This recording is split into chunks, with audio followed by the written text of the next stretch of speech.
السلام عليكم ورحمة الله وبركاته. إن الحمد لله نحمده ونستعينه من يهده الله فلا مضل له ومن يضلل فلا هادي له ونشهد أن لا إله إلا الله وحده لا شريك له ونشهد أن محمدا عبده ورسوله أما بعد فأعوذ بالله من الشيطان الرجيم بسم الله الرحمن الرحيم. وقال الله تعالى في كلامه المجيد والفرقانه الحميد يا أيها الذين آمنوا اتقوا الله حق تقاته ولا تموتن إلا وأنتم مسلمون. وقال الله عز وجل ونزلنا عليك الكتاب تبيانا لكل شيء وهدى ورحمة وبشرى للمسلمين. وقال الله تعالى ولقد صرفنا في هذا القرآن للناس من كل مثل وكان الإنسان أكثر شيء جدلا. قال رسول الله صلى الله عليه وسلم إن الله يرفع بهذا الكتاب أقواما ويضع به الآخرين وهو يقول القرآن حجة لك أو عليك رب اشرح لي صدري ويسر لي أمري واحلل عقدة من لساني يفقه قولي اللهم فقهنا في الدين وعلمنا التأويل آمين يا أرحم الراحمين. نعوذ بكلمة الله التامات من شر ما خلق. الحمد لله যাবতীয় প্রশংসা এবং গুণগান একমাত্র মহিয়ান ও বরিয়ান আল্লাহ সুবহানাহু ওয়া তাআলার জন্য, যে আল্লাহ আযজা ওয়া জাল আজকে আমাদেরকে সুস্থ শরীরে পবিত্র জুমার দিনে মসজিদে এসে জুমার খুতবা শ্রবণ এবং সালাত আদায়ের উদ্দেশ্যে একত্রিত করেছেন। সেই মহান রবের দরবারে শুকরিয়া জানাই আলহামদুলিল্লাহ। অগণিত অসংখ্য দরুদ এবং সালাত বর্ষিত হোক মহান আল্লাহ প্রেরিত সর্বশেষ নবী এবং চূড়ান্ত নবী মানবতার মুক্তির দূত মুহাম্মদুর রাসূলুল্লাহ সাল্লাল্লাহু আলাইহি ওয়াসাল্লামের প্রতি আমরা দরুদ পাঠ করি আল্লাহুম্মা সাল্লি আলা মুহাম্মদ আল্লাহুম্মা বারিক আলা মুহাম্মদ। সম্মানিত উপস্থিত মুসল্লি কেরাম, আজকের জুমার খুতবার সংক্ষিপ্ত আলোচ্য বিষয় হচ্ছে Dhaka, the city of Akhiruzzaman বা কিয়ামতের শহর ঢাকা। এই বিষয়ে কোরআন এবং সুন্নাহ থেকে কিছু সারগর্ভ আলোচনা আপনাদের সামনে উপস্থাপন করার চেষ্টা করব ইনশাআল্লাহু আযজা ওয়া জাল। ওয়া মা তাওফীকি ইল্লা বিল্লাহ আলাইহি তাওয়াক্কালতু ওয়া ইলাইহি উনীব। আল্লাহ রাব্বুল আলামিন আমাদের প্রত্যেককে আলোচনা শুনে বুঝে আমল করার তৌফিক দান করুন, আমিন। আমি আলোচনা শুরু করতে চাই পবিত্র কোরআনুল কারীমের সূরাতুন নাহল এর 89 নম্বর আয়াত থেকে। আল্লাহ রাব্বুল আলামিন এই আয়াতে বলেছেন আউযু বিল্লাহি মিনাশ শাইতানির রাজীম ওয়া নাযালনা আলাইকাল কিতাবা তিবয়ানান লিকুল্লি শাই ওয়া হুদা ওয়া রাহমাতান ওয়া বুশরা লিল মুসলিমিন। আল্লাহ পাক বলেছেন, হে নবী, আমি আপনার কাছে এমন একটা কিতাব নাজিল করেছি। হে নবী মুহাম্মদ সাল্লাল্লাহু আলাইহি ওয়াসাল্লাম, আমি আপনার প্রতি এমন একটা কিতাব নাজিল করেছি যেই কিতাবটি প্রত্যেকটা বিষয়ের ব্যাখ্যা। তিবয়ানান মানে ব্যাখ্যা, কুল্লি শাই প্রত্যেকটা বিষয়ের, এবং ওয়াহুদান এবং এটা হচ্ছে হেদায়েত, ও রাহমাতান এবং দয়া, ওয়া বুশরা লিল মুসলিমিন মুসলিমদের জন্য সুসংবাদ। এই আয়াতের সাথে সামঞ্জস্যপূর্ণ আরও অনেক আয়াত আছে আল কোরআনে। ফর এক্সাম্পল সূরা কাহফের 54 নম্বর আয়াতে আল্লাহ পাক বলেছেন ওয়ালাকাদ সাররাফনা ফি হাযাল কুরআন লিন-নাস মিন কুল্লি মাসাল, আমি এই কোরআনের মধ্যে মানব জাতির জন্য প্রত্যেকটা বিষয় ব্যাখ্যা করেছি। সূরা বানী ইসরাঈলে এরকম একটা আয়াত আছে। তো এর সার কথা হচ্ছে যে আল কোরআন এবং সুন্নাহর মধ্যে যদি আমাদের জীবনের প্রত্যেকটা বিষয়ের সমাধান না থাকে, তাহলে নিঃসন্দেহে কোরআন এবং সুন্নাহ আল্লাহর পক্ষ থেকে আসে নাই। যেই কিতাব এবং যেই সুন্নাহর মধ্যে, আদর্শের মধ্যে মানব জাতির প্রত্যেকটা বিষয়ের সমাধান থাকে না, সেটা কখনো সুপ্রিম আল্লাহর বিধান বা গ্রন্থ বা রিলিজন হতে পারে না। আমরা দেখি কোরআন এবং সুন্নাহয় প্রত্যেকটা বিষয়ের ব্যাখ্যা আছে কি নাই। আপনি যদি আপনার জীবনের ইবাদত বন্দেগীর সমাধান চান, কোরআন সুন্নাহয় পাবেন। আপনি পলিটিক্যাল সমাধান চান, কোরআন এবং সুন্নাহয় পাবেন। এটা আলাদা কথা যে আমরা সেখান থেকে সমাধান নেই বা নেই না, এটা আলাদা টপিক। আপনি ইকোনমিক সমস্যার সমাধান চান, কোরআন সুন্নাহয় পাবেন ইনশাআল্লাহ। আমরা নেই বা নেই না সেটা আলাদা সাবজেক্ট। আপনি সোশ্যাল সমস্যার সমাধান পাবেন আপনি ইনশাআল্লাহ। পারিবারিক, রাজনৈতিক, বৈশ্বিক প্রত্যেকটা বিষয়ের সমাধান ইনশাআল্লাহ কোরআন সুন্নাহয় পাবেন। এই আকীদা যার মধ্যে নাই, কোরআন সুন্নাহ অনুযায়ী আমরা তাকে প্রপার মুসলিম বলতে পারি না। আর কেউ যদি আকীদা বিশ্বাস লালন করে যে হ্যাঁ কোরআন এবং সুন্নায় প্রত্যেকটা বিষয়ের সমাধান আছে, কিন্তু আমি বৈষয়িক কারণে হোক বা দুনিয়াবী স্বার্থেই হোক মানছি না বা মানতে পারছি না, সেটা আলাদা বিষয়। অ্যাটলিস্ট আকীদা বিশ্বাস থাকতে হবে যে কোরআন সুন্নায় প্রত্যেকটা বিষয়ের ব্যাখ্যা আছে। আল্লাহ পাক এই কথাটা বলছেন এই আয়াতের মধ্যে, তিবিয়ানান লিকুল্লি শাই, প্রত্যেকটা বিষয়ের ব্যাখ্যা। তো নিঃসন্দেহে কোরআন সুন্নাহ দিয়ে আমরা আমাদের সমসাময়িক বিশ্বকেও ডিল করতে পারবো ইনশাআল্লাহ। কোরআন সুন্নাহ শুধুমাত্র রাসূলুল্লাহ সাল্লাল্লাহু আলাইহি ওয়াসাল্লামের যুগের জন্যই ছিল না, কিয়ামত পর্যন্ত থাকবে। প্রত্যেক যুগের সমাধান আমরা কোরআন সুন্নায় পাবো। এর মধ্যে একটা পয়েন্ট চলে আসে যে ইনশাআল্লাহ তাআলা আমরা কোরআন এবং সুন্নাহকে দিয়ে শেষ জামানা, সমসাময়িক বিশ্ব, present world affairs, present world economy, সামনের দিনগুলা, এগুলোকে ডিল করতে পারবো ইনশাআল্লাহ। কোরআন এবং সুন্নায় এই সমস্যার সমাধান আছে। যারা এখান থেকে সমাধান নিতে চান না বা নেওয়া যাবে না এরকম ফতোয়া দিয়ে থাকেন, তাদেরকে নিয়ে আমাদের কোনো মাথা ব্যথা নাই। তা আমরা মনে করি কোরআন এবং সুন্নাহকে দিয়ে বিশ্বকে চ্যালেঞ্জ করার জন্যই আল্লাহ পাক এটাকে নাজিল করেছেন, যেন আমরা হীনমন্যতায় না ভুগি, আমরা পরাজিত জাতি হয়ে বসবাস না করি। যদি আমরা একটু পিছনের দিকে তাকাই, আমরা দেখব যে ইসলামের হিস্ট্রিতে যতগুলো শাস্ত্রের উদ্ভব হয়েছে, ফর এক্সাম্পল মেডিকেল সায়েন্সের কথা বলেন, ফিলোসফির কথা বলেন, ইসলামিক ইকোনমিক্সের কথা বলেন, তারপরে ওয়েস্টার্ন কালচারের সাথে ইসলামিক যে সংস্কৃতি, এটা সমন্বয়ে কিছু মতবাদ বের করেছে, বা সুফিজম, যতগুলো দেখবেন আপনি, এগুলোর মধ্যে পজিটিভ নেগেটিভ বিষয় আছে, কিন্তু প্রত্যেকটা বিষয় কিন্তু সমসাময়িক স্কলাররা কোরআন সুন্নাহ থেকে গবেষণা করেই বের করেছিলেন। খেয়াল করে দেখেন, মেডিকেল সায়েন্সের যত এই যে থটসগুলো আছে, এইগুলা ইকোনমিক সেকশনের থটসগুলো আছে, ইসলামিক পলিটিক্স বা তৎকালীন জিও পলিটিক্স বা এই যে ইসলামিক ব্যাংকিং, ইসলামিক ফাইন্যান্স, প্রত্যেকটা বিষয়ের যে সমাধানগুলো এসেছে, সমসাময়িক ওলামায়ে কেরাম কিন্তু কোরআন সুন্নাহ ঘাটাঘাটি করেই বের করেছিলেন। এবং তারা যে সলিউশনটা দিয়েছিলেন, এর উপরে দাঁড়িয়ে আছে পশ্চিমা সভ্যতা। এখন এরা কিন্তু দাঁড়িয়ে আছে আমাদের বেইজের উপরে, যখন আমরা ওদেরকে শাসন করতাম।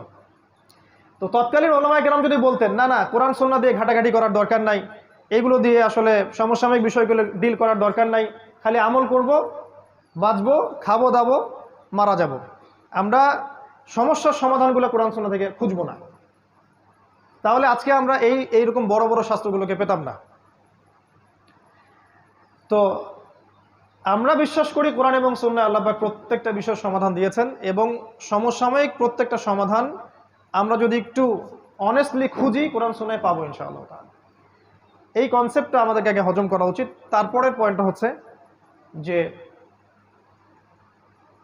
আমরা আখিরুজ্জামান বলতে আসলে কি বুঝি। আখির মানে শেষ, জামান মানে যুগ। আমরা বুঝি এটা শেষ যুগ। কোনটা কত সালে কিয়ামত হবে বা কোন দিন কোন ক্ষণে কিয়ামত হবে, এই বিষয়টা কেউ জানে না। এই বিষয় নিয়ে আমাদের কোনো দ্বিমত নাই, আপত্তি নাই। কিন্তু রাসূলুল্লাহ সাল্লাল্লাহু আলাইহি ওয়াসাল্লাম সহিহ হাদিসগুলোর মধ্যেই অসংখ্য আলামত বলে গেছেন, যে সায়েন্সগুলো আমরা যদি সমসাময়িক প্রেক্ষাপটে মিলাই, আমরা বুঝতে পারি যে বিগত 100 বছর আর আগের 1400 বা 1350 বছরের হিস্ট্রিটা এক নয়। লাস্ট 100 বছরে এমন এমন অনেক কিছু হয়েছে এই ওয়ার্ল্ডের মধ্যে, যেটা বিগত 1300 বছরেও হয়নি আসলে।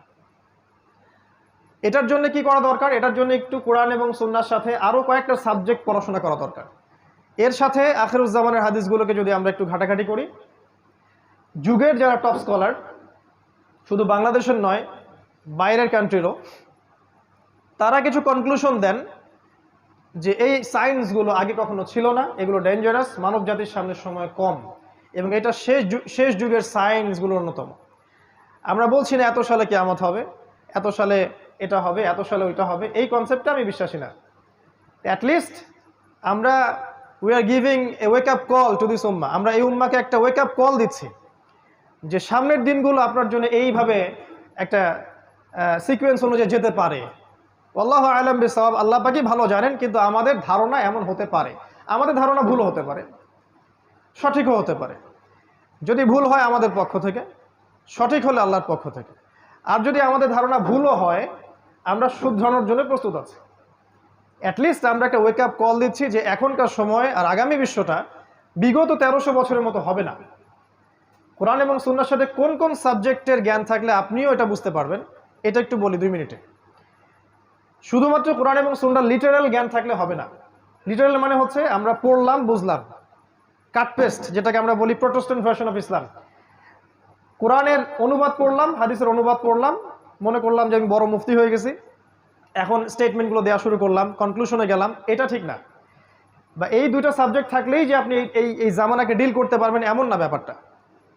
এই যুগে যদি আমরা এসক্যাটোলজিক্যাল জ্ঞান পেতে চাই, শেষ জামানার জ্ঞান পেতে চাই, তাহলে কোরআন এবং সুন্নাহর গভীর জ্ঞানের সাথে সাথে আমাদেরকে তাফসীর সম্পর্কে জানতে হবে, অবশ্যই আমাদেরকে ফিকহ জানতে হবে, আমাদেরকে ইসলামিক হিস্ট্রিটা জানতে হবে, ইসলামিক হিস্ট্রিটা অ্যাটলিস্ট।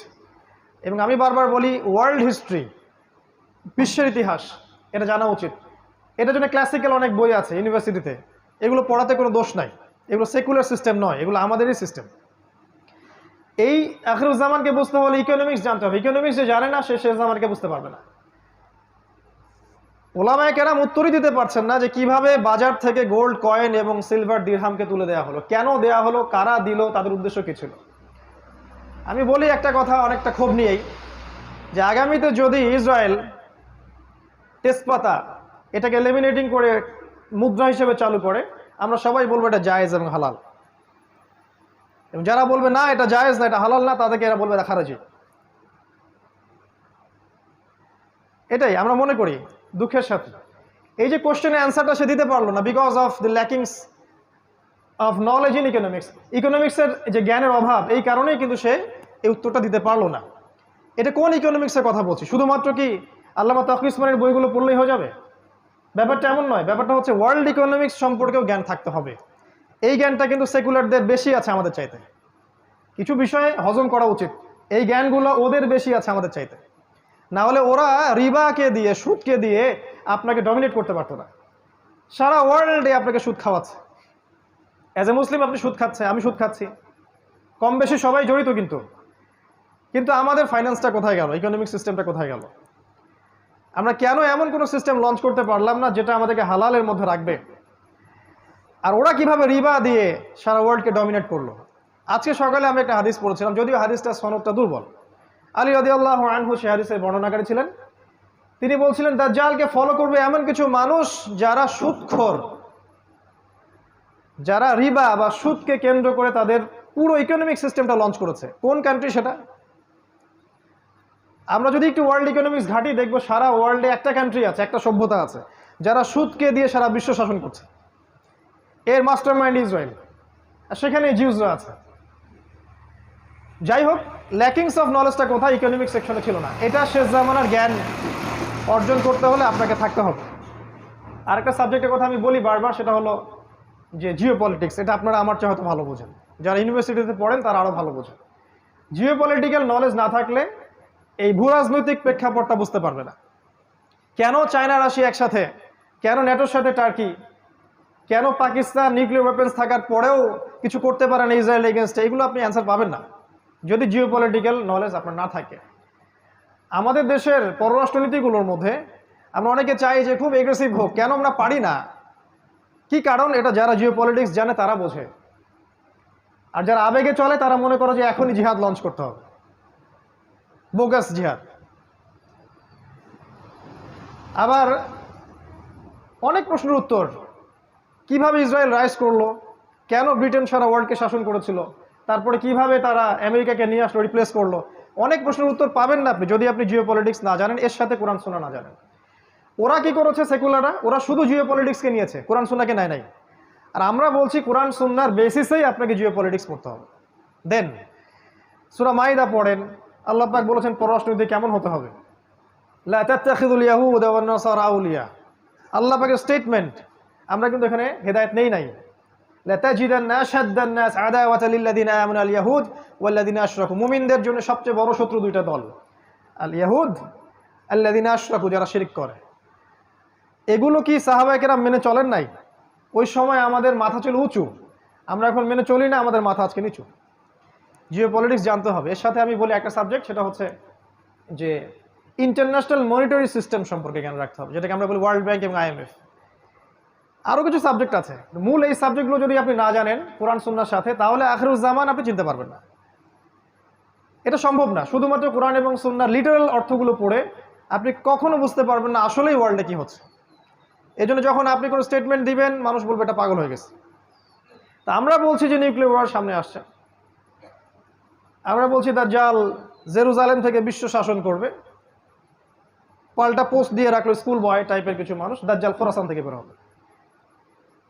ভাবখানা এমন যে হাদিসগুলো আমরা কখনো পড়িই নাই। আমরা যদি একটা কোয়েশ্চেনই করি তাহলে রাসূলুল্লাহ সাল্লাল্লাহু আলাইহি ওয়াসাল্লাম মদিনা ইবনে সাইয়্যিদকে দাজ্জাল কেন মনে করতেছেন? Answer me. রাসূলুল্লাহ সাল্লাল্লাহু আলাইহি ওয়াসাল্লাম মদিনায় ইবনে সাইয়্যিদকে কেন দাজ্জাল মনে করছেন?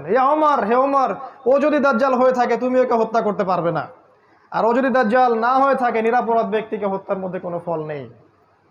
ইবনে সাইয়্যিদ বলছে আল্লাহর কসম আমি জানি দাজ্জাল কে, তার পিতার নাম কি, বা ইত্যাদি ইত্যাদি। হাদিসগুলো পড়ে দেখেন, বুখারী মুসলিম। তাহলে রাসূলুল্লাহ সাল্লাল্লাহু আলাইহি ওয়াসাল্লাম যে কে ভালো জানে যে কোথা থেকে দাজ্জাল বের হবে, তিনি কেন খোরাসানের কথা না বলে সেখানে গিয়ে মদিনা ইবনে সাইয়্যিদকে ইনভেস্টিগেট করছেন? একটা বিষয় কি, এই সাবজেক্টটা নিয়ে আমাদের দেশে কোনো ফ্যাকাল্টি নাই, কোনো আলাদা কোনো কনস্ট্রাকটিভ কোনো বই নাই, কোনো মাদ্রাসায় এই সাবজেক্টটাকে নিয়ে গভীর পড়াশোনা করানো হয় না, কোনো সেকুলার ইউনিভার্সিটিতেও করানো হয় না।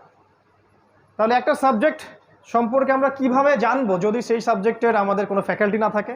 যেমন ধরুন ফিকের অনেক ফ্যাকাল্টি আছে না বাংলাদেশে, ফিকের অনেক আলাদা ডিপার্টমেন্ট আছে না, শরিয়া গ্র্যাজুয়েশন কোর্স, বসেন দরকার নাই, বসেন, শরিয়া গ্র্যাজুয়েশন কোর্স ইত্যাদি ইত্যাদি।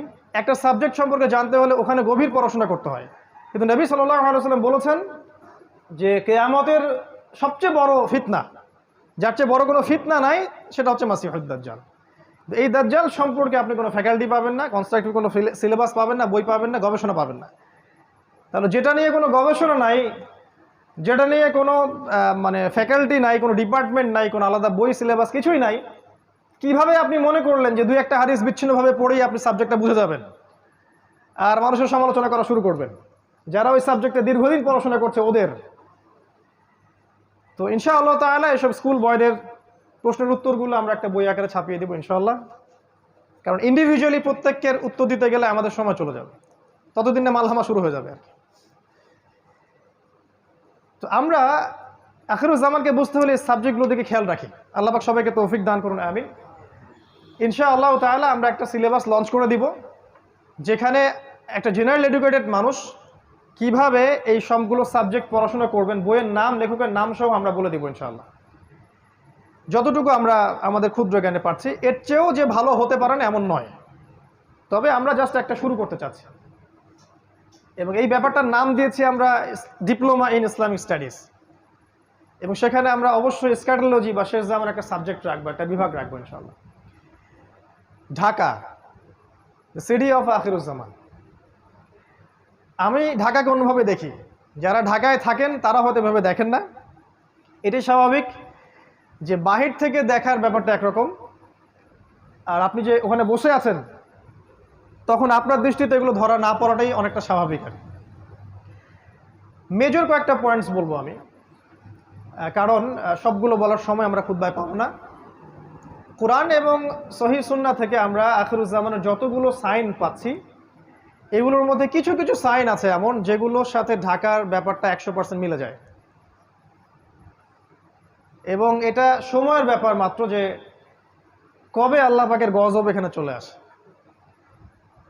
আমরা তো এটা মনে করি এটা আল্লাহ পাকের বিশাল বড় দয়া যে এখন পর্যন্ত এখানে এই গজবটা আসে নাই, কিন্তু আমরা কি আসলে শুকরিয়া আদায় করি কিনা? আমার দৃষ্টিতে ধরা পড়ে যে ঢাকা, যদি আমরা এখন অন্য জায়গায় বসে আছি, বাট এই লেকচারটা ঢাকাবাসীর জন্য স্পেশালি, এবং ঢাকার মতো যতগুলো শহর আছে এই সারা বিশ্বে, বস্তুবাদী শহর, মেটেরিয়ালিস্টিক, যেখানে সময় খুব দ্রুত পাস করে, মানুষের জীবনযাত্রার লাইফ লেন খুব ফাস্ট লাইন অফ লাইফ, মানুষ পাশবিক জীবনযাপন করে, যেখানে বিশ্বাসের কোনো মূল্য নাই, যেখানে প্রতারণার ছড়াছড়ি, যেখানে আবেগ অনুভূতিগুলো ঠুনকো হয়ে গেছে, পারিবারিক বন্ধনগুলো ভেঙে যায়, হৃদ্যতা ভালোবাসাগুলো নাই, সবার মধ্যে একটা যেন অবিশ্বাস যে এই না জানি এ আমাকে ঠকিয়ে দেয় কিনা, একটা আনস্যাটিসফাইড জেনারেশন এবং আনস্যাটিসফাইড সিভিলাইজেশন, অসন্তুষ্ট। কোনো কিছু কিন্তু সন্তুষ্ট না, ইল্লা মাশা আল্লাহ, কিছু মানুষের বাইরে, সেটা আমি আলাদাভাবে বলছি, আমি ওভারঅল বলছি। দেখুন, এক নাম্বার আমার সেন্সে ধরা পড়ে যে ঢাকা এই শহরটা মানুষকে বস্তুবাদী বানিয়েছে, বা এই শহরের মানুষগুলো শহরটাকে বস্তুবাদী বানিয়েছে। এই শহরটা বস্তুবাদিতার উপর দাঁড়িয়ে আছে। এটা কি বোঝেন কিনা? সকালবেলা থেকে সন্ধ্যা, রাতে ঘুমানো পর্যন্ত একটাই চিন্তা মানুষের, কিভাবে আমি আমার রিজিকটাকে অর্জন করব, কিভাবে আমি আমার স্ত্রী সন্তানকে মানুষ করব বা ভরণ পোষণ দিব, কিভাবে আমি দুবেলার ভাত অন্ন যোগাবো। এখানে যেন মানুষ বাঁচার জন্য লড়াই করে, সকাল থেকে সন্ধ্যা পর্যন্ত ছুটছে আর ছুটছে। ছোটার স্পিডটা দেখতে আপনাকে ওই যে ওভার ক্রসিংগুলো আছে এর উপর উঠতে হবে একটু কষ্ট করে, এবং একটু রিল্যাক্স মুডে আপনি দেখবেন কিভাবে মানুষ ছুটছে। কোথায় জানি মানুষ ছুটছে, মনে হচ্ছে মানুষ জান্নাতের দিকে ছুটছে। যদি এমন হতো এভাবেই মানুষ জান্নাতের দিকে ছুটতো, খেয়াল করে দেখবেন ছুটছে আর ছুটছে ছুটছে। এই ভোর থেকে শুরু হবে রাত 12টা, 1টা, 2টা, 3টা পর্যন্ত। ঢাকায় যেন কখনো রাত হয় না, 24 ঘন্টায় দিন। এখানে টাইম যায় রাসূলুল্লাহ সাল্লাল্লাহু আলাইহি ওয়াসাল্লামের সেই হাদিসের মতো, তিনি বলেছিলেন আখিরুজ জামানে সময় যাবে বছর মাসের মতো, মাস সপ্তাহের মতো, সপ্তাহ দিনের মতো। ঢাকায় যেন সময় তাকে আটকানো যায় না, সময়ের মধ্যে বারাকা নাই। আপনারা এখন যেখানে বসে আছেন এখানে সময়ে বারাকা আছে, এখানে আপনি সময়কে দ্রুতভাবে পাস করতে দেখবেন না। আমাদের সেকুলার আইসগুলো অবশ্যই এগুলো ধরতে পারবে না, তাদের কাছে মনে হয় সময় ক্যালকুলেটেড, 24 ঘন্টা দিন রাত। আল্লাহ পাক যে সময়কে কন্ট্রোল করেন, সময়ে বারাকা দিতে পারেন, এটা ওরা বিশ্বাস করবে না। একজন সাহাবী 40 বছর বয়সে যা যা করেছেন, এই জেনারেশনে 100 বছর হায়াত পাওয়া মানুষ এটা করতে পারে না। রাসূল সাল্লাল্লাহু আলাইহি ওয়াসাল্লাম নিজে একদিনে যতগুলো কাজ করতেন, আমরা মনে হয় 1 বছর এতগুলো কাজ করতে পারি না। সময় আল্লাহ কন্ট্রোল করেন, এখানে বারাকা দেন। ঢাকায় ফার্স্ট লেন অফ লাইফ, খুব দ্রুত মানুষ ছোটে, যেন মানুষ ছুটতেছে জান্নাতের দিকে। আসলে তারা কোন দিকে ছুটছে? তারা ছুটছে মূলত বস্তুবাদী ভোগবিলাসের দিকে। আল্লাহ পাক যেগুলো বলেছেন, যুয়িনা লিন-নাস হুব্বুশ শাহাওয়াতি মিনান নিসা, এই যে 6টা বিষয় বা 5টা বিষয় আল্লাহ পাক বলেছেন, এগুলোর পিছনে মানুষ ছোটে। খাওয়া, পড়া, ভরণ পোষণ, আরেকটু প্রোগ্রেস, আরেকটু স্ট্যাটাসকে বাড়ানো যায় কিভাবে, আমার আছে 1 কোটি টাকা, কেমন করে এটা 2 কোটি হবে, আমার 5তলা বিল্ডিং আছে, কেমন করে এটা 10তলা হয়। এই বস্তুবাদিতার দিকে ঢাকা ছুটছে। আপনি জানেন কি না এটা কিয়ামতের একটা আলামত, এটা আখিরুজ্জামানে কিয়ামতের বড় একটা সাইন, যে মানুষ দুনিয়ার পিছনে ছুটবে, দিন থেকে মানুষ সরে যাবে। এবং আল্লাহ পাক গজব হিসেবে এই মুসলিম জাতির উপরে এই দুনিয়ার চাকচিক্যটাকে উন্মুক্ত করে দিবেন। হাদিসে এভাবে এসেছে, এই দুনিয়ার চাকচিক্য তোমাদের জন্য উন্মুক্ত করা হবে, ঠিক যেমন পূর্ববর্তীদের জন্য করা হয়েছিল। আর এই দুনিয়া তোমাদেরকে ধ্বংস করবে, ঠিক যেমন করে পূর্ববর্তীদেরকেও দুনিয়া ধ্বংস করেছে। এটা হচ্ছে ফিউচার এই বস্তুবাদী ঢাকার। 2 নম্বর হচ্ছে, দেখুন এখানে যতগুলো সিস্টেম আছে, এই সিস্টেমগুলো দাঁড়িয়ে আছে অন দ্য বেসিস অফ শিরক অ্যান্ড কুফর। শুধুমাত্র এই শহরটার কথা আমি বলছি না, এরকম যত শহর আছে সারা ওয়ার্ল্ডে তাদের কথা বলছি। দাঁড়িয়ে আছে education system on the basis of শিরক, আপনার political system on the basis of কুফর অ্যান্ড শিরক, আপনার ইকোনমিক সিস্টেম দাঁড়িয়ে আছে শিরকের উপরে। কেউ ডিবেট করতে চাইলে আমি রাজি আছি, কিন্তু প্রমাণ করতে পারবো যে এগুলো শিরকের উপর দাঁড়িয়ে আছে। এখানে জ্ঞানের সংজ্ঞা শেখানো হয়েছে, যে পরীক্ষা নিরীক্ষা পর্যবেক্ষণের মাধ্যমে যেটা লাভ করবেন সেটা জ্ঞান। আর আল্লাহ পাক বলছেন আল্লাহর পক্ষ থেকে যা নাজিল হয় সেটাই চূড়ান্ত জ্ঞান। কুফর এবং শিরক এখানে শেখানো হয়েছে। জ্ঞান অর্জনের কি উদ্দেশ্য? একটা জব, একটা চাকরি। এই জন্য বড় বড় চাকচিক্যময় ইউনিভার্সিটি গড়ে উঠেছে এখানে শহরের মধ্যে। এবং এই ইউনিভার্সিটিসগুলো আমাদেরকে কি শিখাচ্ছে আসলে দিন শেষে?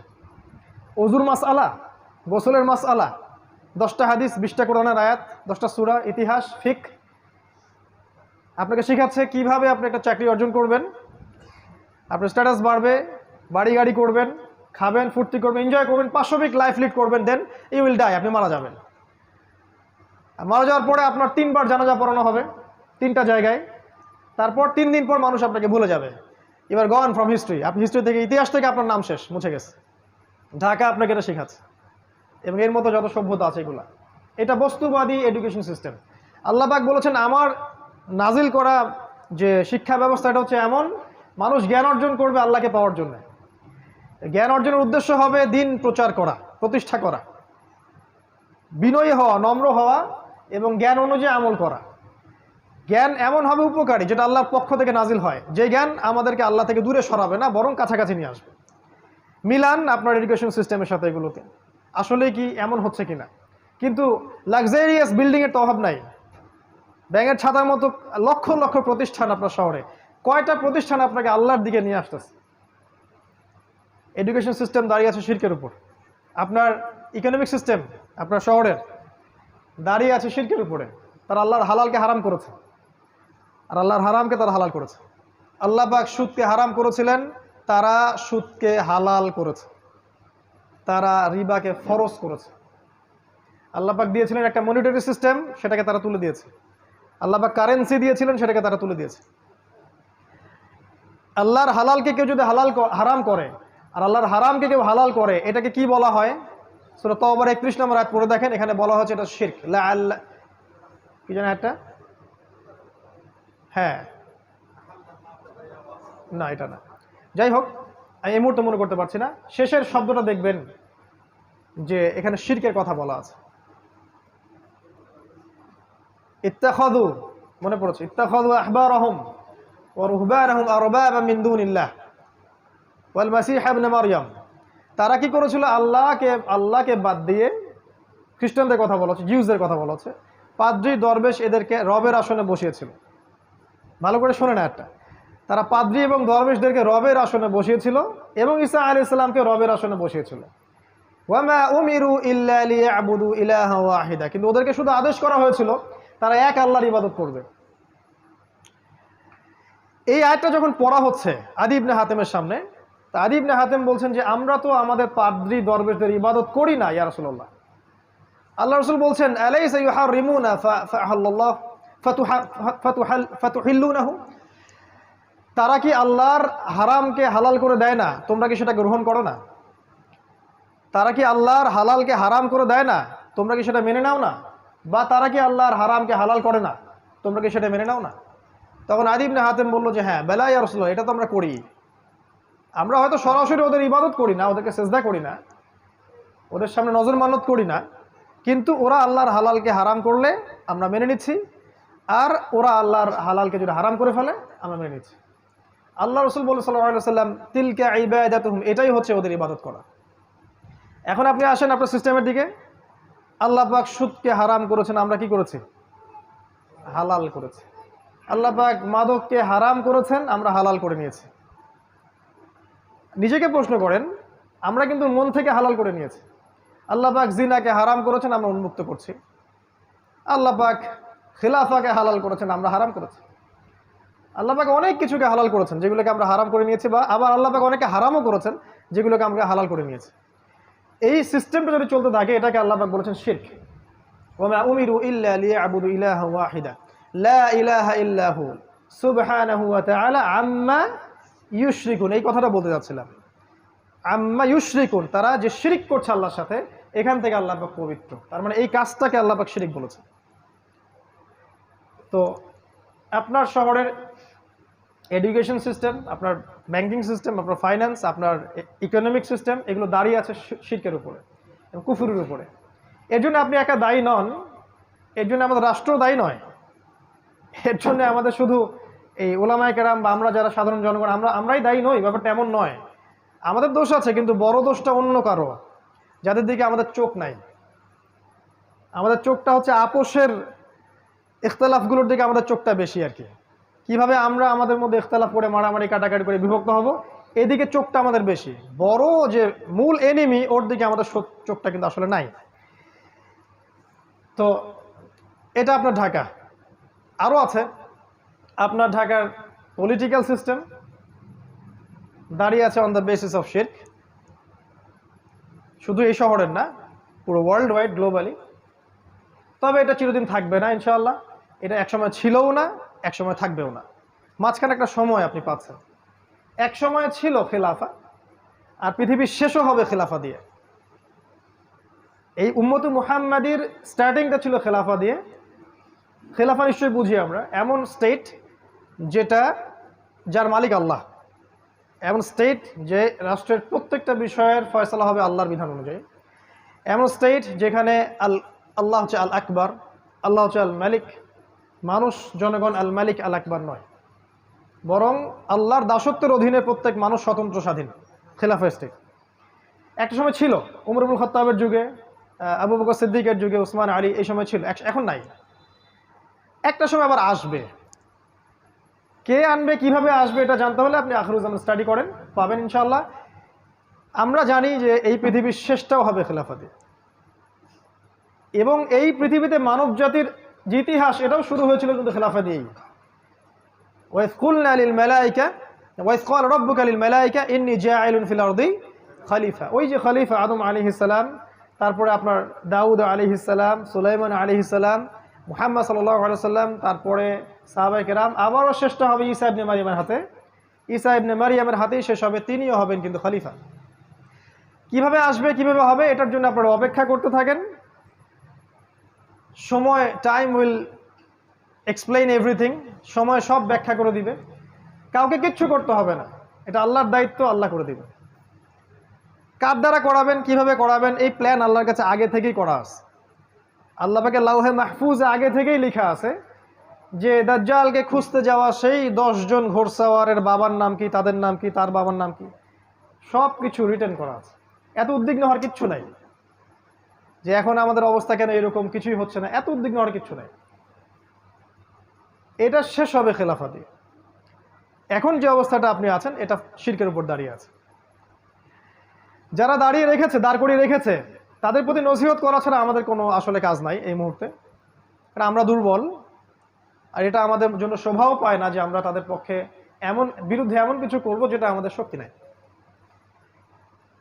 আমরা নাসিহা করতে পারি, তারা যদি রিসিভ করেন আলহামদুলিল্লাহ, রিসিভ না করলে তাও আলহামদুলিল্লাহ, অ্যাটলিস্ট আপনি আপনার দায়িত্ব পালন করেছেন। কারণ প্রত্যেকেই তার কর্মফল ভোগ করবে, এটা নিয়ে আপনাকে উদ্বিগ্ন হওয়ার কিছু নাই। আপনাকে আল্লাহর জায়গায় গিয়ে কাউকে শাসন করতে হবে না, আল্লাহ সব করে দিবেন ইনশাআল্লাহ। অপেক্ষা করতে থাকেন। আপনি যাবেন সামনে এই শহরের দিকে, দেখবেন এখানে আছে মাদকের ছড়াছড়ি। আপনার শহরে, পুরো শহর জুড়ে মাদকের ছড়াছড়ি। এমন এমন মাদক আপনার শহরে আছে যেগুলো হয়তো বাংলাদেশে অন্য কোনো জায়গায় নাই। এবং এলিট সোসাইটির মানুষরা মাদক খাচ্ছে, তাদের ইয়াং জেনারেশন, তাদের বাচ্চা কাচ্চা, ছোট ছোট বাচ্চা, 8-9-এ পড়া বাচ্চা, 5-6-এ পড়া বাচ্চা, এমন এমন মাদক যেগুলো আজকে থেকে 100 বছর আগে কল্পনাও করে নাই। গতকালকে একটা নিউজ দেখলাম, নতুন একটা মাদক নেওয়ার সাথে সাথে সে রিকশালার কাছে মাপ চাওয়া শুরু করছে, পরে নিজের গলে নিজেই দাও দিয়ে কোপ দিছে।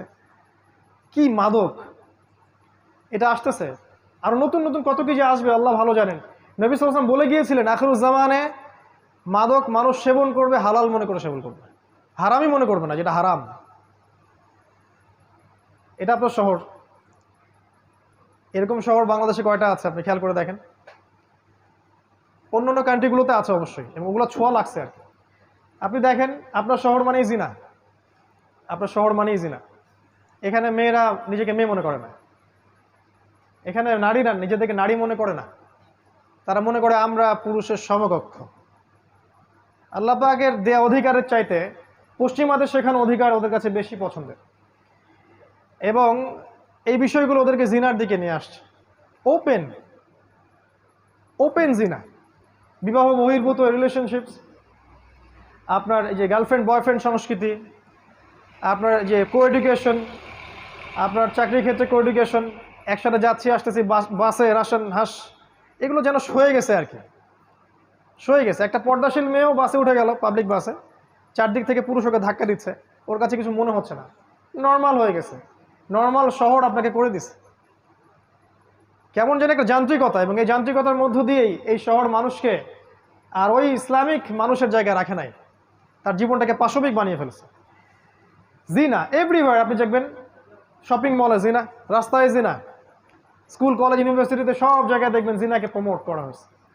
এবং তাদের যে গেট আপ, যে ড্রেস আপ, যে এইটাই রাসূল সাল্লাল্লাহু আলাইহি ওয়াসাল্লাম বলেছিলেন যে শেষ জামানায় এমন এক শ্রেণীর মেয়ে বের হবে, নিসাউন কাসিয়াতুন আরিয়া, যারা কাপড় পরেও নগ্ন হয়ে ঘুরবে।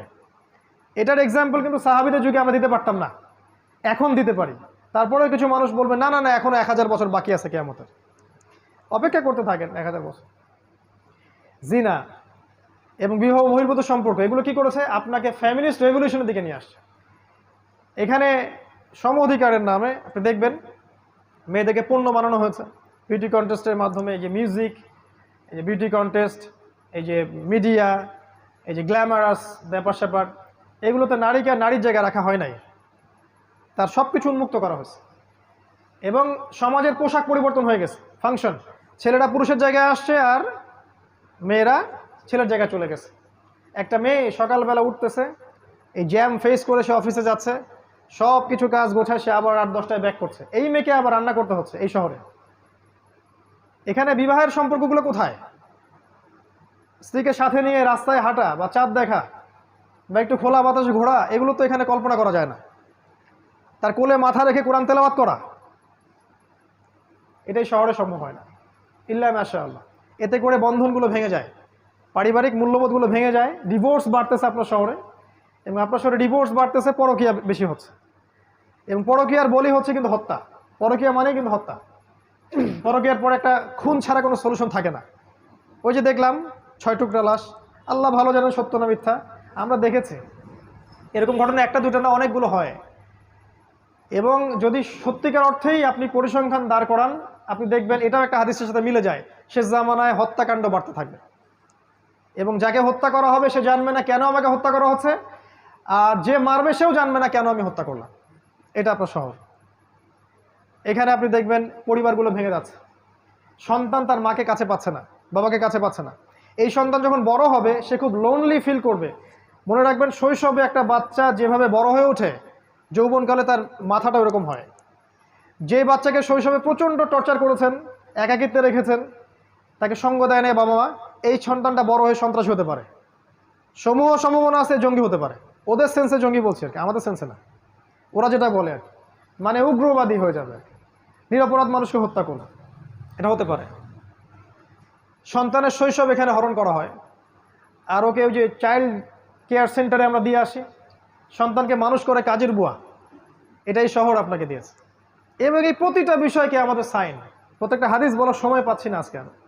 এই শহর আপনাকে আরও দিয়েছে সময়ের দ্রুততা, এখানে সময় দ্রুত পাস করে, এখানে সময়ের সাকিনা নেই। এই শহরের একটা ছেলেকে যদি আপনি একটা প্রত্যন্ত কোনো গ্রামে রেখে আসেন, সব টেকনোলজিকে বাদ দিয়ে স্মার্টফোন টোন ক্যান্সেল করেন, হি উইল বিকাম ক্রেজি, সে পাগল হয়ে যাবে, চলতেই পারবে না সে, ওর মাথা খারাপ হয়ে যাবে যে আমি কিভাবে আমি সময় কাটাবো এখন। এখানকার যুব সমাজ বা এখানকার ছেলেরা, ছোট ছোট বাচ্চা যারা আছে, কিশোর এবং যুবকেরা, এরা ওদের মতো ওই প্রত্যন্ত জায়গায় ফুটবল খেলতে পারে না, চড়ের মধ্যে হাঁটতে পারে না, ওখানে বালুর সাথে, বাতাসের সাথে, মাটির সাথে ভিজতে পারে না, এরা বৃষ্টিতে ভেজে না, এরা হাইজেনিক ফুড খায় না, ম্যানুফ্যাকচার্ড করাপ্টেড ফুড খায়। এদেরকে খেয়াল করে দেখবেন, এরা ফিজিক্যাল স্ট্রাকচারে ওদের মতো শক্ত না। একটা গ্রামের ছেলে অনেক বেশি শক্ত, একটা গ্রামের মেয়ে অনেক বেশি শক্তিশালী। এখানকার একটা মেয়ে নর্মাল ডেলিভারি দিতে পারবে না, একটা গ্রামের মেয়ে 10টা বাচ্চা দিতে পারবে নর্মাল, কিছুই লাগে না। নবীজি বলেছিলেন শেষ জামানায় মেয়েদেরকে ধরা হবে, পেট কেটে ফেলা হবে। এখন বলবে এই হাদিসের ব্যাখ্যা করতে যাবেন না, কিছু আমাদের ভাই আছে Protestant version of Islam follow করে, না না এটার ব্যাখ্যা করার দরকার নাই। যে ব্যাখ্যার অধিকার আপনি আমার থেকে হরণ করেন কেন? ব্যাখ্যা একটা করছি, সত্য হলে হবে, না হলে হবে না, ব্লেম তো আমার ঘরে আসবে কিয়ামতের দিন, আপনাকে টেনশন করার দরকার কি? আমরা বলছি এটা সিজার, শেষ জামানায় মেয়েদেরকে ধরা হবে, পেট কেটে ফেলা হবে এবং পেটের ভিতর যা আছে বের করে ফেলা হবে। আরো বলেছেন নবীজি শেষ জামানায় গর্ভপাত বাড়তে থাকবে। আপনার এই যে জিনা, আপনার পর্নোগ্রাফি, আপনার শহর মানে পর্নোগ্রাফি, এখানে যত ফ্যাক্ট, এই যে ইন্ডাস্ট্রিগুলো গড়ে উঠেছে গ্ল্যামারাস, এগুলোর ভিতরে আছে পর্নোগ্রাফি, আমার সেটা আপনারা ভালো জানেন। এবং এই প্রতিটা সেক্টর, এই আপনার ইন্ডাস্ট্রিয়াল সেক্টরগুলো, এই যে মাদকের সেক্টরগুলা, মিউজিশিয়ানগুলা, আর অন্যান্য যারা যারা আছে এই লাইনে, এদের মধ্যে একটা বড় অঙ্কের মানুষ হচ্ছে সমকামী, দে আর হোমোসেক্সুয়াল, এবং ওদের সংগঠনও আছে, আপনার শহরেই আছে। এটা আপনার শহর Dhaka, the city of Akhiruzzaman. এখানে আপনি দেখবেন কনস্ট্রাকটিভ বিল্ডিং, উঁচু উঁচু বিল্ডিং। এই দৃশ্য আজকে থেকে 100 বছর আগে এই বিশ্ব দেখে নাই, যে প্রতিটা শহরে বড় বড় উঁচু উঁচু বিল্ডিং। আর নবী সাল্লাল্লাহু আলাইহি ওয়াসাল্লাম তার জীবনের শেষের দিকে একটা হাদিস বলেছেন, লাস্টের দিকে জিবরাইল আলাইহিস সালাম এসে জিজ্ঞাসা করেছিলেন ইমান কাকে বলে, ইসলাম কাকে বলে, কিয়ামত কবে হবে ইত্যাদি। নবীজি এই হাদিসে বলেছেন কিয়ামত কবে হবে আমি জানি না, বা এভাবে বলেছেন যে তোমার জ্ঞান মাল মাসউল আনহা বিআলাম মিনাস সাইল, প্রশ্নকারীর চেয়ে উত্তরদাতা বেশি জানে না। কিন্তু আলামত দুইটা বলতেছে, মাত্র দুইটা। একটা হচ্ছে ওয়ানতারাল হুফাতাল উরাতাল আলাতা রিয়া আশাইয়া ইয়াতাতাওয়ালুনা ফিল বুনিয়ান, যখন আপনি দেখবেন যে সমাজের সবচেয়ে নিম্ন শ্রেণীর মানুষেরা, রাখাল টাইপের মানুষ, কাপড় নাই গায়ে, পায়ে স্যান্ডেল নাই, এরা উঁচু উঁচু বিল্ডিং নির্মাণের প্রতিযোগিতা করবে, তখন আপনি অপেক্ষা করেন কিয়ামতের জন্য। এই দৃশ্যটা কি লাস্ট 100 বছরের বিশ্ব দেখেছে কিনা? আপনার শহরের দৃশ্যকে দেখে প্রতিদিন প্রতি রাত, এখানে সূর্য ওঠে বিল্ডিংয়ের ফাঁক দিয়ে, সূর্য ডোবে বিল্ডিংয়ের ফাঁক দিয়ে। তারপরেও কিছু মানুষ বলবে না না এখন অনেক দেরি আছে। শোনেন, কিয়ামতের বড় সাইন হচ্ছে ভূমিকম্প। বেশি বেশি ভূমিকম্প হতে থাকবে সামনে, এবং বড় বড় তিনটা, একটা পূর্বে, একটা পশ্চিমে, একটা মাঝখানে পৃথিবীর। কিন্তু ছোটখাটো অনেক ভূমিকম্প হবে। বাইনা ইয়াদে গেছে কিয়ামতের আগে আগে মুতায়ানুন শাদীদ, প্রচন্ড রকম মহামারী ছড়াবে বড় বড়। ওয়া বা'দাহু, এরপরে আসবে সানাওয়াতুজ জালাজিল, ভূমিকম্পের বছরগুলা। যদি এখনকার এই মহামারীর সিজনটাই সেই মহামারী হয়ে থাকে, আমি শিওর না, যদি হয়ে থাকে আল্লাহ ভালো জানেন, তাহলে এরপরে নিঃসন্দেহে ভূমিকম্প আসছে। আর এমনিতেই নর্মালি আপনার শহরে যদি একটা ভূমিকম্প হয়, চিন্তা করেন যে এই যে কি বলবো, উঁচু উঁচু দ্বিতল তৃতল অট্টালিকাগুলোর কি হবে? প্রত্যেকটা একটা একটা করে কবরস্থান হয়ে যাবে। আর এই কথা সেকুলাররাও বলে, শুধু তারাই সতর্ক করছে না যারা ওয়ান আইড পিপল। এটা আপনার শহর, এখানে আরো অনেক কিছু আছে। এখানে আপনি পাবেন প্রতারণা, আমানত এখানে উঠে গেছে। নবী সাল্লাল্লাহু আলাইহি ওয়াসাল্লাম বলেছিলেন কিয়ামতের আগে কি হবে? আমানত উঠে যাবে। খায়েনকে বলা হবে আমানতদার, আর আমানতদারকে বলা হবে খায়েন। এখানে সব সত্যবাদী ব্যক্তিকে মিথ্যাবাদী বলা হয়, আর এখানে সব মিথ্যাবাদীকে সত্যবাদী বলা হয়। আর এই কাজটা কে করে? এই কাজটা মিডিয়া করে। এখানে প্রত্যেকটা মিডিয়ার মধ্য দিয়ে ছড়ানো হয় নগ্নতা, অশ্লীলতা, কোনো কোনো ক্ষেত্রে মিথ্যা সংবাদ, যেটা মানুষকে ব্রেইন ওয়াশ করে। এবং অলরেডি এই পুরো এই সিভিলাইজেশন যেটা আছে ওয়ার্ল্ড ওয়াইড, এটা ব্রেইন ওয়াশড। আজকে থেকে 70 বছর আগে ইসরায়েল প্ল্যান করেছিল সারা বিশ্বের মানুষকে ব্রেইন ওয়াশ করে দিব, তারা যেন সত্য মিথ্যার মানদণ্ড খুঁজে না পায়। 70 ইয়ার্স হয়ে গেছে আজকে থেকে, দে আর সাকসিড। আপনার শহরে দেখবেন প্রতারণা, জালিয়াতি, বাটপাড়ি, চুরি, ছিনতাই, রাহাজানি, প্রত্যেকটা ইন্ডিভিজুয়ালস, এগুলো কিয়ামতের আলামত। আমি বলছি না যে এই আলামতগুলো আগে কখনো ছিল না, তো এখন যেভাবে এসেছে এইভাবে কখনো ছিল না। এছাড়াও আরো বড় বড় কিছু আছে। আপনার শহরে আছে জায়নিস্ট মুভমেন্ট। আপনার শহর জায়নিস্ট মুভমেন্টের বেস। আপনার শহর থেকে প্রত্যেক গ্রামে জেলায় যে রুট লেভেল পর্যন্ত ইসলাম বিরোধী সব মতবাদগুলোকে প্রচার করা হয়। For example Shiaism, for example Qadianism, for example missionaries, root level পর্যন্ত সেন্টার আপনার শহর। শপিং মলস যেগুলো আপনার মন থেকে নূর তুলে দিবে। 10 দিন এতেকাফ করেন রমাদান মাসে, এতেকাফ করে একটা শপিং মলে যান, ওই চায়না টাউনে চলে যান, আপনার নূর চলে যাবে। আর যদি এই মলসগুলোতে যাওয়া আসা করতে করতে আপনার কাছে মনে হয় এটা স্বাভাবিক, তাহলে নূর আর আপনার ভিতরে নাই। বুঝতে পারবেন নূর কি? ওই 10টা দিন এতেকাফ করেন, আল্লাহর সাথে থাকেন, 10 দিন পর চলে আসেন শহরের ভিতরে, দেখেন শহরটাকে আপনার ভালো মনে হবে না, ভালো লাগবে না। এছাড়াও এখানে আছে আপনার অ্যান্টিসেমিটিজম, মানে ধর্মীয় বিদ্বেষ ছড়ানোর ব্যাপার স্যাপার। এটা কিছু মানুষ পরিকল্পিতভাবে করে, কিন্তু আমরা কিন্তু সব ধর্মের মানুষ একসাথে থাকতেই চাই, সম্প্রীতির সাথে, হৃদ্যতার সাথে, ভালোবাসার সাথে। কিছু মানুষ ভিতর থেকে একটা কাজ করে অ্যান্টিসেমিটিজম, তারা চায় যে এর মধ্যে বিভক্তি সৃষ্টি হোক এবং মানুষ আপোষে লড়াই করে নিজেরা ধ্বংস হয়ে যাক। এছাড়া এখানে আছে উম্মার বিভক্তি। দেখবেন আপনি আপনার এখানে উম্মাকে ঐক্যবদ্ধ পাবেন না। এখানে দেখবেন জাহেলদের সংখ্যা বাড়বে, আলেমদের সংখ্যা কমে যাবে। এমন স্কলার আমাকে দেখেন আপনার শহরের, যে এই শহরের থেকে এই শহরে বড় হয়ে স্কলার হয়েছে, এই শহরে জন্ম নিয়ে এই শহরে শৈশব কৈশোর যৌবন পার করে পড়াশোনা করে সে বড় স্কলার হয়েছে, যে সারা বিশ্বকে ডিল করতে পারে, যার একটা ভয়েসে সারা বিশ্বের আনাচে কানাচে মানুষ প্রেরণা পাবে বা দিক নির্দেশনা পাবে বা যুগকে বুঝতে পারবে। একটা স্কলার দেখান, বাহিরের মানুষ স্কলার হয়ে এই শহরে আসছে, এই শহর আপনাকে স্কলার প্রডিউস করতে পারে নাই। কিন্তু হ্যাঁ, আপনি এখানে ইসলাম বিরোধী স্কলার পাবেন অনেক। তারপর এখানে আপনি জামা ইমারা ঐক্য ইউনিটি কিছুই পাবেন না, প্রচুর সমস্যা। এগুলোকে আমাদের সায়েন্স। এখানে আপনি পাবেন নাস্তিকতা, আপনি পাবেন কুফর, আপনি শিরক পাবেন, ফাসেকি জুলুম পাবেন। জুলম, এই শহরটা জুলমের শহর। সুযোগ পেলেই যেন আরেকজনকে ঠকাতে হবে মানসিকতা নিয়ে বড় হয়। চান্স পাইছি 200 টাকা ঠকাই দিব, ওই ঠকায় দেওয়ার ফলে মনে হলো আমার ক্রেডিট, আমি অ্যাচিভ করলাম কিছু একটা। এই শহরের মানুষ আলটিমেটলি পরকালকে ভুলে গেছে। আল্লাহর সামনে দাঁড়িয়ে ইয়াউমা ইয়াকুমুন নাস লিরাব্বিল আলামিন আয়াতটা ভুলে গেছে। সেদিন কি অবস্থা হবে? যেদিন মানুষ তার রবের সামনে দাঁড়াবে এবং তাকে প্রত্যেকটা বিষয়ের হিসাব দিতে হবে। আরও আছে। এই শহরের পুরো জেনারেশন, ইয়াং জেনারেশন স্পেশালি, তারা তাদের জীবনের লক্ষ্য থেকে সরে আসে। তাদের কোনো ইসলামিক যে অ্যাম্বিশন, ইসলামিক গোল বা the aim in life, Islamic concept এটা নাই। তারা জানে না যে তারা আসলে কি চায় জীবনে। এই শহরে এমন ছেলের সংখ্যা অনেক বেশি যারা একসময় খারাপ লাইনে ছিল, বেলাইনে ছিল, হয়তো মাদকের সাথে ছিল, গিটার বাজাতো বা ড্রামস প্লে করতো বা ব্যান্ডের সাথে ছিল বা আরও অন্যান্য খারাপ কিছু করেছে। এ ধরনের অনেক মানুষ কিন্তু এই শহর ইসলামের দিকে আসছে।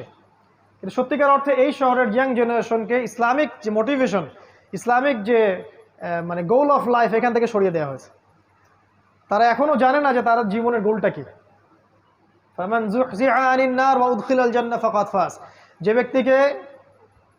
যে ব্যক্তিকে পুলসিরাতের মধ্যে পার করে দেওয়া হবে, জান্নাতে প্রবেশ করানো হবে, জাহান্নাম থেকে বাঁচানো হবে, এই ব্যক্তি সফল। এই শহর আপনাকে এই সাফল্যের ডেফিনেশনটা ভুলিয়ে দিয়েছে। ডেফিনেশন অফ সাকসেস এইটা যে আমরা জাহান্নাম থেকে বাঁচবো, জান্নাতে প্রবেশ করব। এই শহর আপনাকে ভুলিয়ে দিয়েছে যে আপনার জীবনের সাফল্যের ডেফিনেশনটা কি। বরং এই শহর আপনাকে শিখিয়েছে আপনার সাফল্যের ডেফিনেশন একটা চাকরি, একটা ব্যবসা, একটা বড় কিছু, বড় বিল্ডিং, সুন্দরী নারী, এই আরও অনেক বিষয় আছে যেগুলো এক ক্ষুব্ধে বলা সম্ভব না। শেষ করছি, শেষের দিকে আসছে। এখানে প্রাকৃতিক বিপর্যয় আছে, পরিবেশটা ন্যাচারাল নাই। এখানে আমরা মুক্ত বাতাসে শ্বাস নিতে পারি না। এখানকার পানি আস্তে আস্তে লেয়ার নিচে নেমে যাচ্ছে। যদি আমরা বলি এটাও দলিল আছে কোরআন সুন্নাহয়, বলবে যে এরা পাগল হয়ে গেছে। এগুলোও থাকতে পারে। সূরা মুলকের শেষের একটা পড়েন, কুল আরাআইতুম ইন আসবাহা মাউকুম গাওরা ফামান ইয়াতিকুম বিমাইন মাইন। ভেবে দেখো হে মানব জাতি, কোনোদিন যদি সকাল করে দেখো যে পানির স্তর নিচে নেমে গেছে, কোন সেই ইলা আছে বা কে আছে তোমাদেরকে সুপেয় পানি, প্রবাহিত পানি এনে দিবে? পুরো বাংলাদেশে কোন সেটা শহর যেখানে পানির লেয়ার নিচে নেমে যাচ্ছে দিন দিন? মানুষের এখনো হুঁশ হয় না। ডেঞ্জার জায়গায় আমরা অবস্থান করছি। আমরা এখন শেষ করবো আর কয়েক মিনিটের মধ্যে ইনশাআল্লাহ। পরিবেশগত বিপর্যয়ের কথাই বলেন, নৈতিক অবক্ষয়ের কথাই বলেন, আপনার বস্তুবাদিতার কথাই বলেন, অর্থনৈতিক যে ইসলামিক ট্র্যাক থেকে সরে আসার কথাই বলেন, পলিটিক্যাল শিরকের কথাই বলেন, এই যে আপনি উঁচু বিল্ডিংয়ের কথা বলেন, এই যে বেহায়া নারীদের কথাই বলেন, নগ্নতা, অশ্লীলতা, আপনার পর্নোগ্রাফি, আপনার জিনা, সমকামিতা, সব কিছু কি আমাদের বড় বড় সায়েন্স, যেগুলো আপনি দেখবেন আপনার শহরে 100% মজুদ আছে। এবং এরকম যত শহর সারা ওয়ার্ল্ডে আছে তাদের মধ্যে আরও বেশি পরিমাণে আছে, তবে আমাদের শহরেও কম নাই। এই জন্য আমরা যখন এই শহরে প্রবেশ করি, ঢোকার সাথে সাথে মনে হয় যে আমরা ঢুকলাম ইন দ্য সিটি অফ আখিরুজ্জামান। এই জন্য আমি বলি ঢাকা দ্য সিটি অফ আখিরুজ্জামান। আর আমার সাথে অনেকে একমত হতেও পারে, নাও হতে পারে। যারা দ্বিমত পোষণ করে তাদেরকে নিয়ে আমার কোনো মাথা ব্যথা নাই, তাদের প্রতি আমার কোনো আক্রমণাত্মক কোনো মনোভাব নাই। কারণ আমি যা বলছি বা আমরা যা বলছি এটা যদি সত্য হয়ে থাকে, হিস্ট্রি উইল রিমেম্বার ইট। এটাকে ইতিহাস মনে রাখবে ইনশাআল্লাহ। একসময় আমরা থাকবো না, তো মানুষ মনে রাখবে যে অমুক অমুক অমুক অমুক এই কথাগুলো আগেই বলে গিয়েছিল। আর যদি আল্লাহ না করুক এগুলো ভুল হয়, তাহলে ইতিহাস আমাদেরকে ভুলে যাবে, যেমন করে ইতিহাস অনেক মানুষকে ভুলে গেছে। আর যাদের কাছে এই নলেজগুলো আছে কিন্তু তারা সেগুলো জনগণকে বলছেন না, বা নিজের ব্যক্তি স্বার্থের কথা চিন্তা করছেন, বা কুফার, ফাসেক, জালেম, মুশরিক, মুনাফিকদের সাথে আতাত করছেন, আপোষ করছেন, ওদের পক্ষ নিয়ে কাজ করছেন, বা রিয়েল কথা বলছে, তাহলে আমরা বলবো ইতিহাস আপনাদেরকেও মনে রাখবে, বাট এই উম্মতের গাদ্দার হিসেবে মনে রাখবে ইনশাআল্লাহ। কি করবেন ঢাকাবাসী? সলিউশন আমি কয়েকটা বলতে পারি পয়েন্ট আকারে। আমার দৃষ্টিকোণ থেকে মনে হয় ফার্স্ট অফ অল আপনারা আপনাদের জীবনের উদ্দেশ্যটা ফিক্স করেন যে কী জন্য আপনারা পৃথিবীতে আসছি। আমিও কিন্তু ঢাকাবাসী। এখন আল্লাহ পাক আমাকে এখানেই জুড়াই দিয়েছেন তাকদীর। কিন্তু ব্যাপারটা হচ্ছে এই যে আপনাদের একজন হয়েই বলছে যে প্রথমে জীবনের উদ্দেশ্য ফিক্স করা উচিত, যে আমরা কী জন্য পৃথিবীতে বসবাস করছি, উদ্দেশ্যটা কি আমাদের পৃথিবীতে বসবাস করা। এই পাশবিক লাইফ লিড করা, খাবো দাবো, লাক্সারিয়াস জামা কাপড় পরবো, ঘুরে বেড়াবো, ফ্যান্টাসি, এক সময় আমরা মারা যাব। এরপরে কি আসলে এর পরের জীবনটাকে নিয়ে পরকালের বান্দা হয়ে বাঁচার চেষ্টা করি, আর দুনিয়াটাকে প্রয়োজন মনে করি। দুনিয়া আমার হাজত, যতটুকু লাগে সন্তুষ্ট থাকি। 10,000 টাকায় সংসার চললে 20,000 টাকা দিকে না যাই, একতলা বাড়িতে হয়ে গেলে 2তলা বাড়ি করার ওদিকে না যাই, বরং ওই সময়টা আমরা আল্লাহর দিকে ব্যয় করি। এক কথায় জীবনের উদ্দেশ্য ফিক্স করি, ফামান যুহজিহা আনিন নার ওয়া উদখিলাল জান্নাহ ফাকাদ ফাজ। এই একটা মনে রাখবেন, যাকে জাহান্নাম থেকে বাঁচানো হবে এবং জান্নাতে প্রবেশ করানো হবে সেই একমাত্র সফল, আর কেউ সফল না। ওই যে ট্রাম্প, নেতানিয়াহু, এই হাবিজাবি, বাইডেন, এই যে যা যা আছে আমাদের, পুতিন টুতিন, ফেরাউন, নমরুদ, কেউ সফল না যদি না তারা পরকালে জান্নাতে যেতে পারে। কেউ সফল না। এরা যদি পরকালে জাহান্নামে যায় ওইটাই আলটিমেট ওদের ধ্বংস। আর যে ব্যক্তি, আপনি আমি অমুক, আব্দুর রহিম, আব্দুল্লাহ, আব্দুর রহমান যে আছে, সে যদি পৃথিবীতে ওই শশা বিক্রি করে খায়, একটা ভ্যান চালায়, একটা রিক্সা চালায়, যাই চালায়, পরকালে যদি সে জান্নাতে যায়, এই ব্যক্তি সফল। সাফল্যের সংজ্ঞা আমাদেরকে আগে বুঝতে হবে। এটা ঢাকাবাসীর প্রতি প্রথম নসিহা। 2 নম্বর হচ্ছে যে বস্তুবাদিতা ছাড়তে হবে। বস্তুবাদিতা মানে দুনিয়াতে আসক্তি, ডুবে থাকা। আলহাকুমুত তাকাসুর হাত্তা যুরতুমুল মাকাবির, এই কনসেপ্ট থেকে বের হতে হবে। আল্লাহ পাক কিন্তু বলেছেন কাল্লা সাউফা তা'লামুন, ধমক একটা, অবশ্যই জানবে।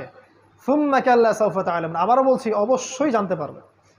কাল্লা লাউ তা'লামুন ইলমাল ইয়াকিন, একবারে বিশ্বাস নিশ্চিত জ্ঞানের সাথে জানবে কবরে গেলে কোনটা আসলে কি ছিল।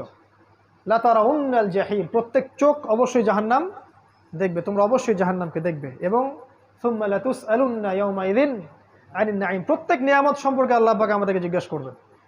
এই নসিহত আমার প্রতি, আপনাদের প্রতিও, যে আমরা বস্তুবাদী না হই, দুনিয়ার বান্দা হয়ে না বাঁচি, পরকালের বান্দা হয়ে বাঁচি। আল্লাহ পাক দুনিয়াকে আপনার পায়ে এনে দিবেন ইনশাআল্লাহ।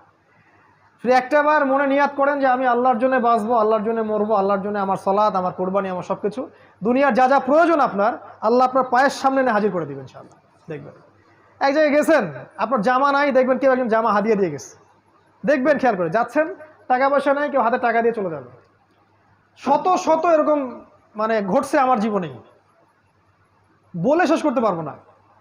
বললে আবার কিছু আমাদের উগ্রপন্থী ভাই আছেন, অতিরিক্ত মাত্রায় সহি, তারা বলবে আমি আবার সুফিজমে চলে আসছি। ভয় পাই আমি খুব তাদেরকে নিয়ে আর কি। তারা অলওয়েজ আমার কথাগুলোকে মার্ক করে, বা আমাদের কথাগুলোকে, একটা যদি স্লিপ অফ টাং বের হয়েছে এইটা নিয়েই কথা হবে। আসে মানে কে যেন ওদেরকে দায়িত্ব দিছে যে এটাই তাদের দায়িত্ব। ভাই, এই সময়টা আল্লাহর ওয়াস্তে দিনের পথে ব্যয় করেন। আপনি আপনার জায়গা থেকে কিছু উম্মার জন্য কিছু করেন, অনেক ভালো হয়। বা আমরা যদি ভুল করে থাকি, স্বাভাবিক, একটা মানুষ তো ভুল করতেই পারে, আপনি ভুলটাকে কনস্ট্রাকটিভলি ধরায় দেন, আসেন ডিসকাস করেন যে কোনটা ঠিক কোনটা বেঠিক। এমন তো হতেই পারে যে আপনার বুঝ হচ্ছে এই বুঝটা বেটার। এমন আপনি যে স্কলার শায়েখ পূজা করছেন, তারা তো আমার মাযহাব মানে না, কিন্তু শায়েখ পূজা ঠিকই করে। তো শায়েখ যে পূজা করছেন, সেই শায়েখের চাইতে অন্য একটা শায়েখের কথা তো বেশি বেটার হতেও পারে। কেমন করে ধরে নিলেন যে এই ব্যাখ্যাটাই চূড়ান্ত? সালাফদের ব্যাখ্যাই নিব, ঠিক আছে, বাট সালাফরা এতটা বোকা ছিলেন না, তারা কোরআন সুন্নাহকে দিয়ে জগৎকে ব্যাখ্যা করতেন না, এমন ছিলেন না তারা। তো ব্যাপারটা এরকম, আমরা বস্তুবাদী না হই, আমরা জীবন উদ্দেশ্যটা ফিক্স করি, দুনিয়াকে প্রয়োজন মনে করেন, ইনশাআল্লাহ দুনিয়াকে আল্লাহ পাক আপনার পায়ের সামনে এনে হাজির করাবেন ইনশাআল্লাহ। আর 3 নম্বর একটা নসিহা হচ্ছে আপনি হালাল রিজিকের সোর্স করেন, হারাম রিজিকের দিকে যায়েন না। আমরা যত পরিশ্রম করছি, শিক্ষা, এই যে আমাদের ছোটাছুটি সকাল থেকে সন্ধ্যা পর্যন্ত, তার মূল একটাই কারণ, রিজিক। আর এই রিজিকটা নেয়ার জন্য আমরা কিন্তু হালাল হারামে পরোয়া করছি না। শুধু এতটুকু ফিক্স করেন মাথার মধ্যে, হালাল খাবো, হারামে যাব না। আল্লাহ তুমি আমার জন্য একটা হালাল রিজিকের ব্যবস্থা করে দাও, হোক সেটা ছোট, আমার পরিবার যেন চলে যায়। এবং ঢাকায় এরকম রিজিকের অনেক সোর্স আছে, এটা আমার চেয়ে আপনারা ভালো জানেন। অতএব হালাল রিজিকে থাকেন, হারামে যায় না, কোনোভাবেই সুদের সাথে আপোষ করেন না, ঘুষের সাথে আপোষ করেন না, দুর্নীতি করেন না। কোনোভাবেই আপনি প্রতারণা করেন না, অন্যের সম্পত্তি আত্মসাৎ করেন না, জুলম। 4 নম্বর বলবো পারিবারিক ব্যাপারটা। আপনার পরিবারটাকে আদর্শ পরিবার গড়ে তোলার চেষ্টা করেন। এমন একজন জীবন সঙ্গিনীকে বিয়ে করেন যে আপনাকে আল্লাহর পথে এগিয়ে যেতে সাহায্য করবে।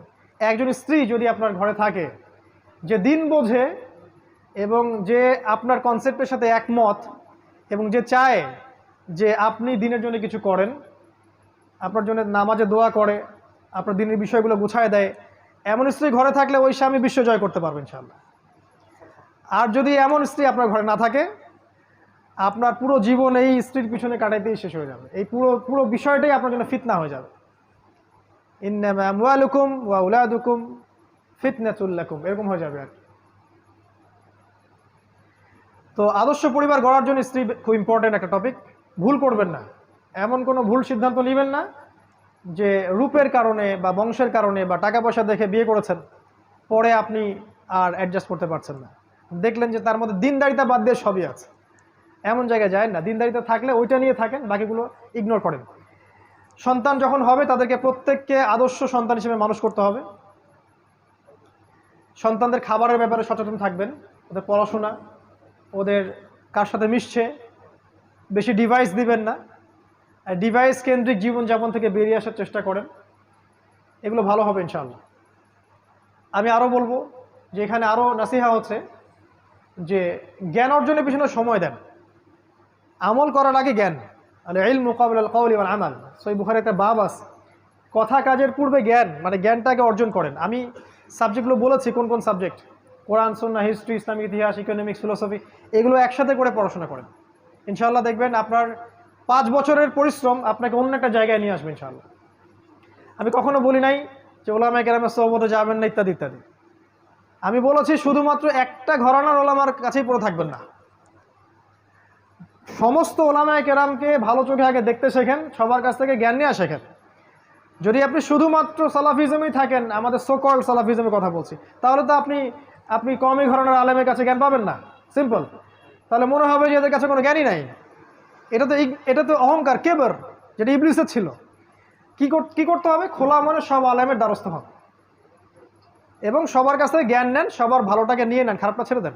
কারণ এমন কোনো আলেম আপনি পাবেন না যার 100% পারফেক্ট। আর আমাদের কিছু ভাই চায় 100% পারফেক্ট একজন মানুষ আসুক, আমরা তার আনুগত্য করবো। আসলে এমনটা হবে না।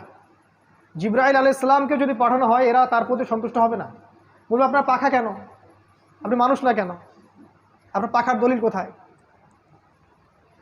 এদের কাছে সময় নষ্ট করেন না, সমস্ত ওলামায়ে কেরামকে শ্রদ্ধা করেন। আমার ভিউ বলছে, প্রত্যেকটা ওলামায়ে কেরামকে শ্রদ্ধা করেন, সম্মান করেন, তাদের সোহবতে যান, জ্ঞান শিখেন, কিন্তু এই সাবজেক্টগুলো এড়িয়ে যাবেন না। শুধুমাত্র ইসলামিক লাইনের এই কয়েকটা সাবজেক্ট পড়ে আপনি এখনকার বিশ্বকে বুঝতে পারবেন না। একই সাথে অ্যাট দ্য সেম টাইম আপনি শুধু জেনারেল লাইনের এই কয়েকটা সাবজেক্ট পড়ে আপনি সব কিছুকে ডিল করতে পারবেন না। একটা কনস্ট্রাকটিভ সিলেবাসে আসেন, এটাকে মিউচুয়াল করে সামনে যান ইনশাআল্লাহ। 10টা বছর পরিশ্রম করলে ইনশাআল্লাহ রেজাল্ট পাওয়া যাবে। এর সাথে আমি বলবো আল্লাহ পাক যেন আমাদের সবাইকে তৌফিক দেন যে জানা অনুযায়ী আমলটা যেন করতে পারি। আর এর সাথে আমি একটা কথা বলবো ঢাকাবাসীর জন্য, গ্রামের বাসাগুলোকে প্রস্তুত করে রাখেন। আপনি শহরে চিরদিন থাকতে পারবেন না। ওয়াইম মিন ক্বরিয়াতিন ইল্লা নাহনু মুহলিকুহা ক্বাবলা ইয়াউমিল কিয়ামা আও মুআযযিবুহা আযাবান শাদীদা। ব্যাখ্যা ওদের কাছে শুনে নেন কি বলে, আমরা অনুবাদ বলছি। এমন কোনো কারিয়া নাই যাকে আমি কিয়ামতের আগেই ধ্বংস করব না, আও মুআযযিবুহা আযাবান শাদীদা, অথবা কঠিন শাস্তি প্রদান করব না, এমন কোনো শহর নাই পৃথিবীতে। কানা যালিকা ফিল কিতাবি মাসতুরা, অনেক আগেই এটা কিতাবে লেখা হয়ে গেছে।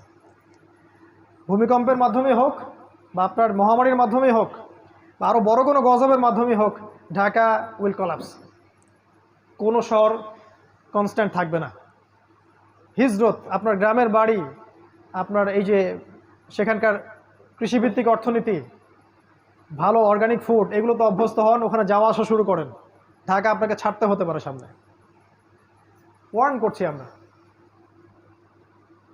এবং এরকম বড় বড় শহরগুলো, আর সবচেয়ে বড় কথা হচ্ছে যে এই শহরটা উৎপাদন কেন্দ্রিক নয়, আমদানি রপ্তানি কেন্দ্রিক।